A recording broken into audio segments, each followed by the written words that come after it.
Welcome to Marketplace with Charles, brought to you by Art of Skin Care. Art of Skin Care, the company that brings out the beauty in you, as well as Kuisa Lodge, situated at the heart of Mabalingwe Nature Reserve. If tranquility is what you're looking for, then Kuisa Lodge is the place to be. I am Charles Ngobeni. On Marketplace, we empower and equip you with the tools that you need to achieve your entrepreneurial dreams. Each week we bring you insight from experts in different fields of business, from men and women of faith. Today, we meet someone that has been described as a serial entrepreneur. And I may add that he is an entrepreneur of note, Mr. Tebogo Maloi. It is not every day that you get to meet a man that has had his fair share of struggles, and they are still standing up in their faith, still standing up, having courage to get up and soldier on to do business after business. Courage, resilience, and determination are the ingredients for the pure success in today's business environment. To enjoy success, you can't afford to have shortcuts, but you have to work hard, and sometimes twice as hard. As King Solomon puts it in Proverbs 14:23, all hard work brings a profit, but a mere talk leads to poverty. You know, many times it has been preached that work came because of sin. And maybe that's the reason why we're lazy today. Let me put it rightly. The Bible does not talk about work that came because of sin. You and me, we have been created for work. But toil, yes, toil, which is working very hard with no results to show, that came because of sin. But work on its own, we were created and born for it. Tebogo, my big brother. Thank you. Thought I'm successful in life until I met you. No, you are successful in your own right. You are successful in your own right. Thank you for having me, by the way. It's my pleasure to have you. Yes. Do you mind to tell our viewers about your business? Okay. I run a company called TM Group. We are a private equity firm. Yeah. So it means what mainly that means is that we buy businesses, we invest in businesses, we turn around businesses. So we are mainly a conglomerate, so it means we're into more than one industry. So like the Bible rightly puts it, we need to get into strategic industries. So I'd like to think as a business we're investing in strategic industries. Yes. Look, I want to believe you traveled a long journey. I did. To get where you are today. And it's not by pure luck. No. Okay, do you mind to take us back in the memory lane where it all started? It started in the dusty streets of Wadville, Benoni. So Is it? Yes, it did. With Oliver Tambo? Most definitely. Actually, 4 streets away from him. So where he used to actually reside at. So I was raised by a single mother, single parent. So who was volunteering at the local clinic. I went from one worse situation to another. So because the situation was so bad, it got to a point where I had to go stay with my grandfather and live out of his pension money. So I couldn't be a normal child. When other kids were playing on the street, I had to be home looking after him because he had 27 operations. And we were selling at home. So, you know, these are some of the challenges that for me I went through as a child. And I must add that as a black child, I didn't understand going to school with shoes that had holes underneath. That's why I love shoes today, you know. And I didn't understand me having got to a point that I had to sell at school for me to be able to even afford school fees and actually try to be a normal child. So it was a very difficult upbringing, I must say, that I was raised in. But in the midst of that, the interesting thing is that I knew that I was destined to be successful. I didn't know how, I didn't know when, but I knew that I want to be someone great in the community. I want to be somebody great in society. If you say you knew you wanted to be great, when did you that dawn in you? I think it dawned when I was growing up. At that time, I was raised a Roman Catholic. So so I used to be very active at church. I used to be an altar server and this and that, and even when bishops and other priests would come and visit, the church, it's something that they would also speak over my life, to say there's something about you. There's something about you. And I will always say I'm two things that made my life, power of the spoken word.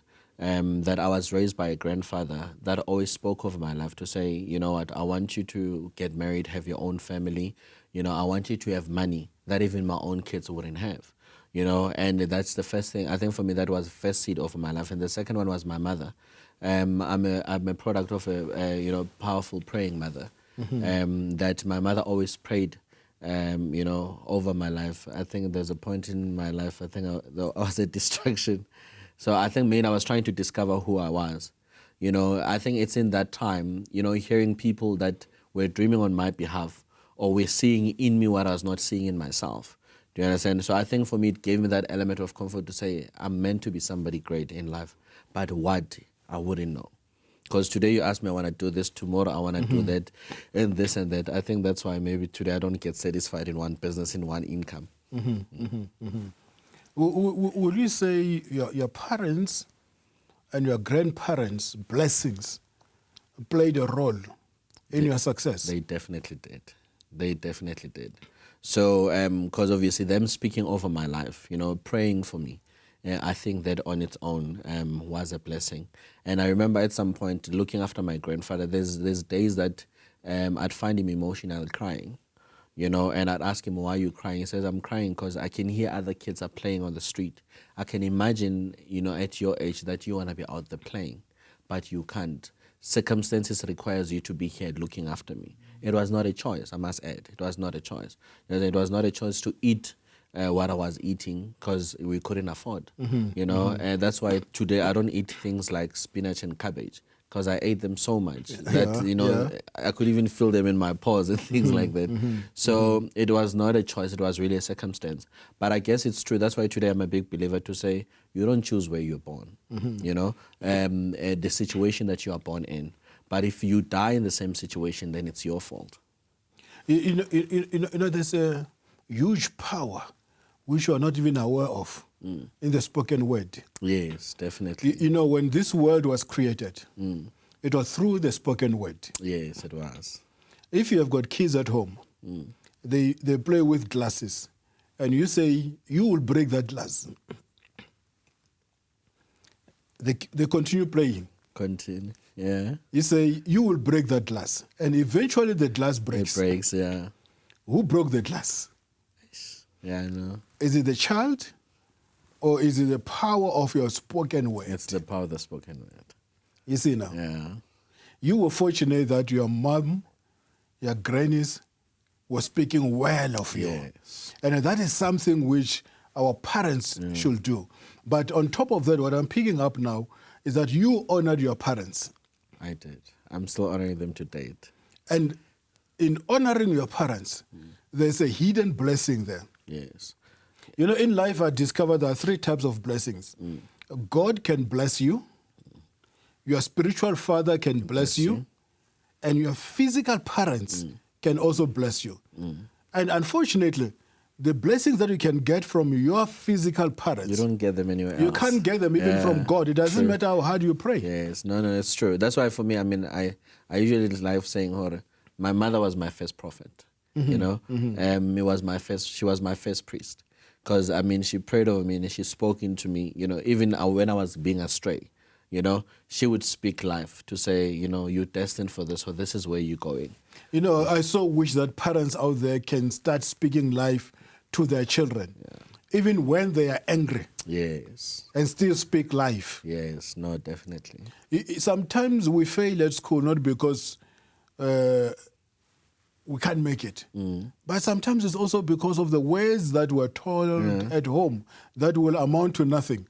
You are a dunderhead. This word that you just said, you amount to nothing. There's an uncle of mine.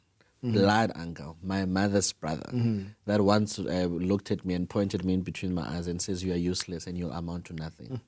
Do you understand? And obviously today you cannot remind people to say who's useful now. You understand? And I remember that hurt me so much. And I remember when I spoke to my mother about it, then my mother said, make sure then you become the opposite of what he spoke. Awesome. You know? Awesome. And for me, it's something that really, you know what, resonated with me. And at that point in time, you know, I couldn't understand. I didn't have, you know, a filter to say I'd fit under the negative word and I would whatever. Because this was done by somebody that was close to me. But because right now I was receiving so much positivity, that one negative, you know, didn't have the power to impact or influence me. Take me through your big break.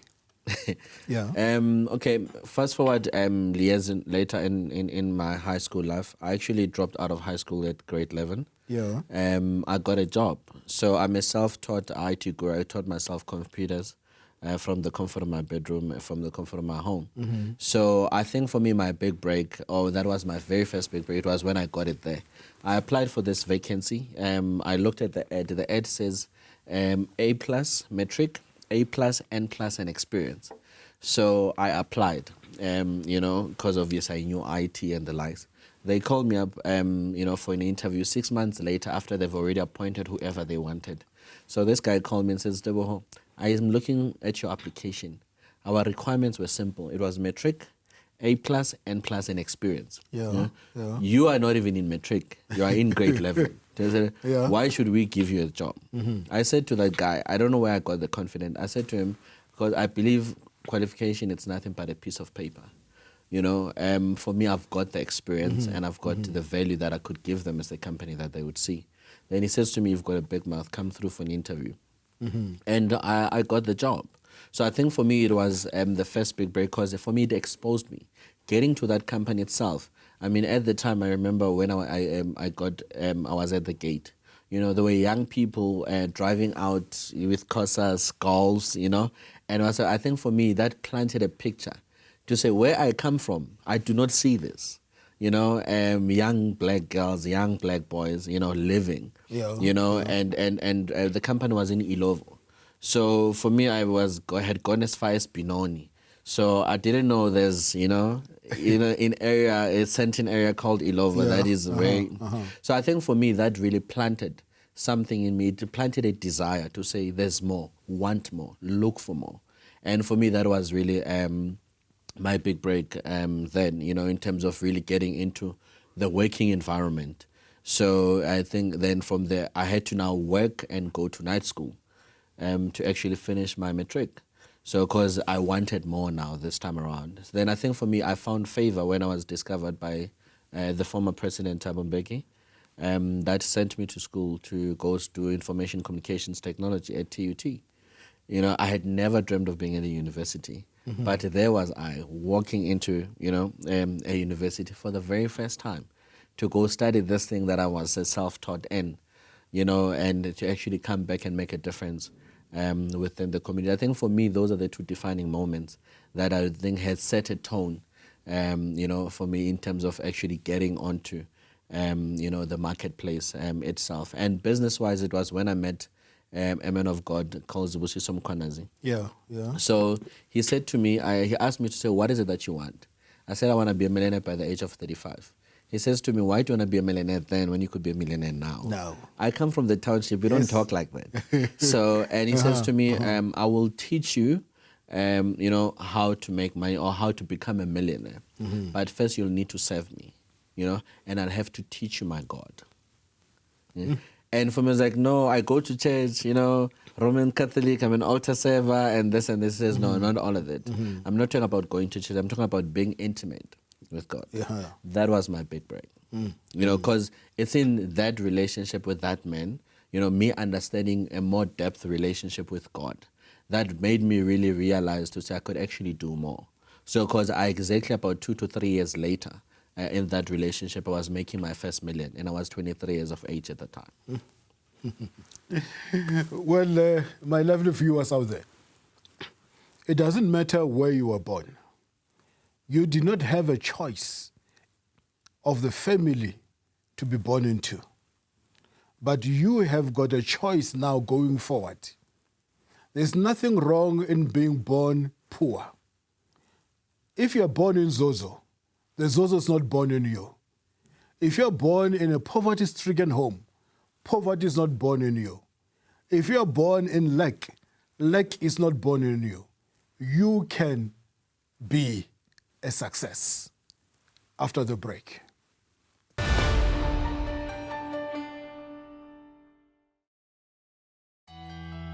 Join Marketplace with Charles on an 11-day tour of the Holy Land from the 8th of December 2019.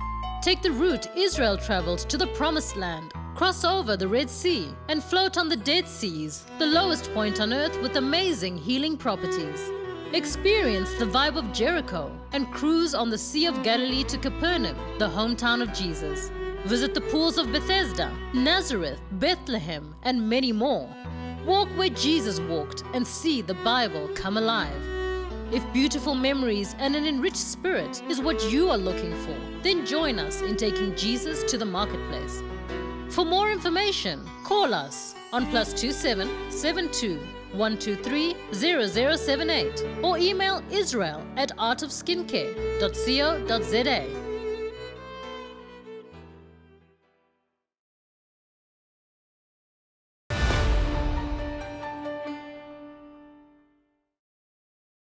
Welcome back to Marketplace with Charles. I am still sitting here with my lovely guest, Tebogo. Tebogo, your story is so inspiring. I mean, coming from a family where you did not have shoes, you sometimes remind me of my own story, where I had to go and start teaching career with no shoes. Yeah. It was terrible. I can imagine. We come a long way. Lucky enough, I had a great friend of mine, David Ndambi, who borrowed me his clothes and shoes so that I should be presentable. I wish I had someone. Yes. You own several properties in different places. Yes. What formula do you apply? The formula that I applied, use people's money to buy property. Oh, okay. Wait a minute. You use people's money to buy property. A lot of people, they do not go into business because they say the challenge is money. So are you saying to me money is not an issue? No. Because it doesn't have to be your own money. Yes, we've got plenty of money in South Africa. I'll make an example. I was speaking to someone yesterday. Yeah. That had me on one of the commercial radio stations speaking. And he sends me an inbox and says, I bought land in Ngwagwa, but right now I've not been able to develop this land because I'm blacklisted. And I said, no, you've not been developing this land because you don't want to develop it. What does blacklisted have to do with it? He says, no, because I need to access money from the bank. But I said, there's many people with money. Right now, a simple thing. People don't know that in South Africa, we've got over 150 funders that are out there looking for projects, looking for opportunities for people to fund. And right now, people are not there. South Africa's got an abundance of money. But right now, it's the access to the money that people are not aware of. Yeah. So right now, the formula for me, it's simple. Buy property using people's money, pay off property using people's money. That's my simple formula. And if you invest in property, I love investing in property. You know why? Why? If you take your money to the bank, the bank will give you interest. True. If you take your money and invest in property, your property will appreciate and give you better interest than the bank. And yet at the same time, you will be sleeping inside your money. True. But your money which is with the bank, you can't sleep inside it. But your money which you invested in property, you can actually sleep in it. Simple thing. With banks, right now, there's people that have put money in a bank. At the bank, at most, a year, it will give you 7%. And with property, it can give you by far more than 7%. So, and right now, simple thing, I'm in the middle of a big transaction. I think it's one of the big transactions in my life. So right now, I had a bank come and evaluate my house, and they evaluated it, simple thing. I mean, for me, when I put up together a transaction, depending on how much unencumbered fund it's required or how much capital is required, then I look at my title deed or list of my houses. Okay, let me give them that property, let me give them that one. They do evaluation. And it's interesting that those properties come together, they sometimes even do more than what is actually required from an evaluation point of view. So people need to choose whether you want to be a liquid millionaire, do you want to be an asset millionaire. So for me, I'd rather choose the latter. Okay. Yeah, so because right now with assets, you're able to take money against it and invest in assets that appreciates, not assets that depreciates. But unfortunately, most of our people, they invest in luxury cars that depreciate in value. Correct. In a smart suit, because we want to look good Yes. and feel good, you know. But I like your statement, or most of the time you like to say, do it right First time, every time, and all the time. Take me through that. I mean, for me, it's actually scriptural. Yeah. You know, when the Bible speaks of excellence. So, because I believe that obviously having, raised or being a spiritual being myself, so I believe in excellence. So that's why if ever I'm going to do something, I want to do it right the first time or not do it at all. If ever I know that this is going to waste my time, I'm not going to put too much effort in it and this and that. That's why right now you find a simple thing. You go to a restaurant. Have you seen how a black woman or a black man will give attitude to another black woman in terms of serving them? Yeah. You know, so by virtue by the fact that you're wearing a good suit or she's wearing red bottoms or this and that, do you understand? Where else I've seen, other nations perhaps, that will mop that floor as if this is the first and the last thing that they do. Do you understand? I know in my own business, I've employed people that have met pouring my petrol, or the service that they've given me, mainly by the virtue of service that they gave me. I've given them job offers on the spot because I'm a sucker for excellence. I want to be receiving good service and excellent service. That's why I want to give that. Hence, do it right, first time, every time, and all the time. That's our company slogan and our company motto. And I always live by the motto, go big or go home. If you're going to do it, because the same effort you put in doing something small, it's the same effort you put in doing something big. So why don't I just do it big? I serve a good God, right? A big God. Yes, and I know that God operates at the level and the dimension, of your belief. So that's why for me, certain things that I do, I put God to the test. I always say with God, we hold an AGM, annual general meeting, to say, God, this is that we've achieved last year. So how are we doing it this year? Let's take it bigger. And I've seen God come through for me because I go with the faith that, and I don't have plan B. I don't have plan C. It's plan A. And that's it. And that's it. If you come to my restaurants, I don't sell beggars. Nice. No. I sell speed and excellence. Cheers. No, I must come support and eat. That's all I said. I sell speed and excellence. And it's good. And the till never stop ringing. No, definitely it shouldn't. I mean, I've built with my business. There's two things we've built our reputation on as well. It's quality and speed. Those two things. I mean, I think sometimes it doesn't matter how much you charge, but it become is Charles doing our work? Is Tebogo doing our work? Because people are guaranteed that you're going to give them the service, you're going to give them the speed. It's a brand value that you're building. Definitely.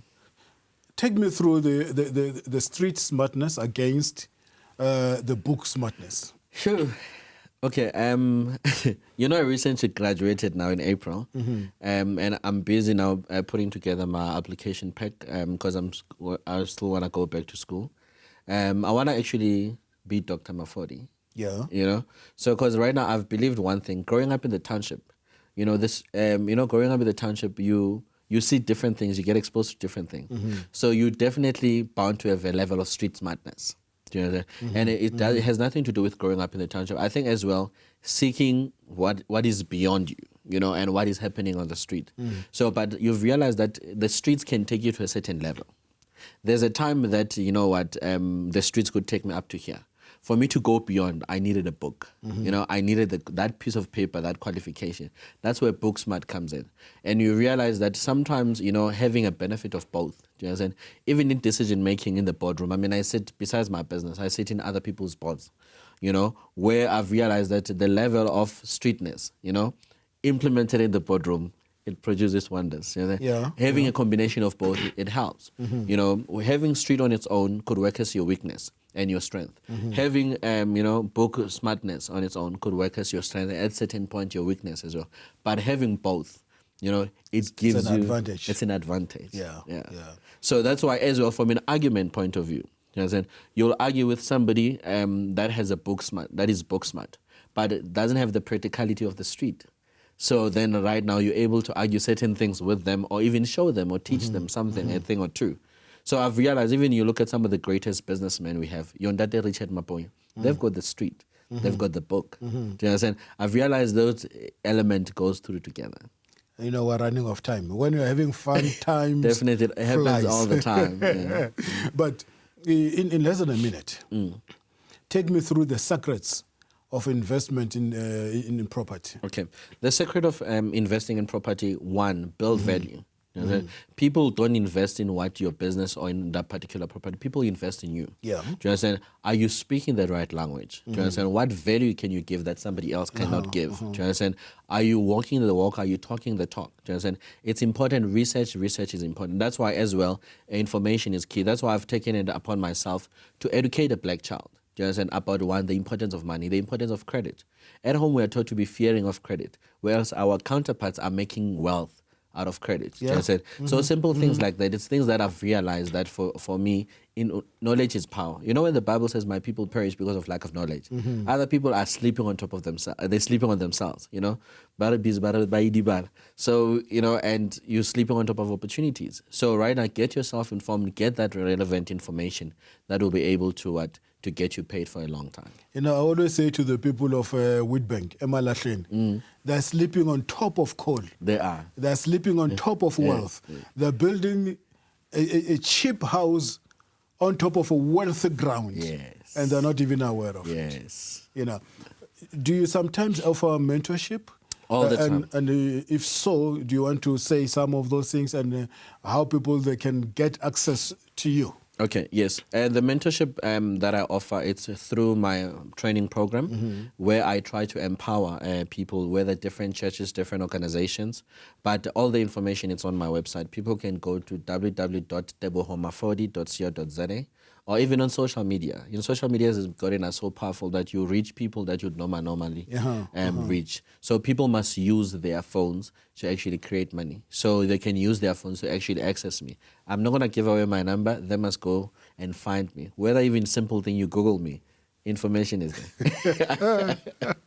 I like it when you say they must use their phone to make money. Yes, You know, instead people- of gossiping. Some people, they use a Facebook to make money. True. While others use their Facebook to show off their butts, Yes. which are not so great anyway. Yes. Thank you for coming out here and gracing our studios, Baba. No, You're so great. I'm thank you humbled for to having have me. Need me anytime, just give me a call. We'll come For through. anything? For anything. Even for investment. Why not? Awesome. Yeah. I'll soon be knocking at your door. As long as the numbers make sense. Well, viewers out there, that's all the time we had. I am Charles Ngobeni signing off on Marketplace with Charles. You can get hold of me on charlesngobeni.com, Instagram Charles_Ngobeni, or you can go on Facebook and like me. You can also watch the repeat of these episodes on YouTube. Go over and over it many, many times. You'll be inspired. But finally, don't forget to join us on our next trip to Israel on 8 December. Who knows? You could be sitting next to Tebogo and be inspired. Well, see you next time. Same channel, same place.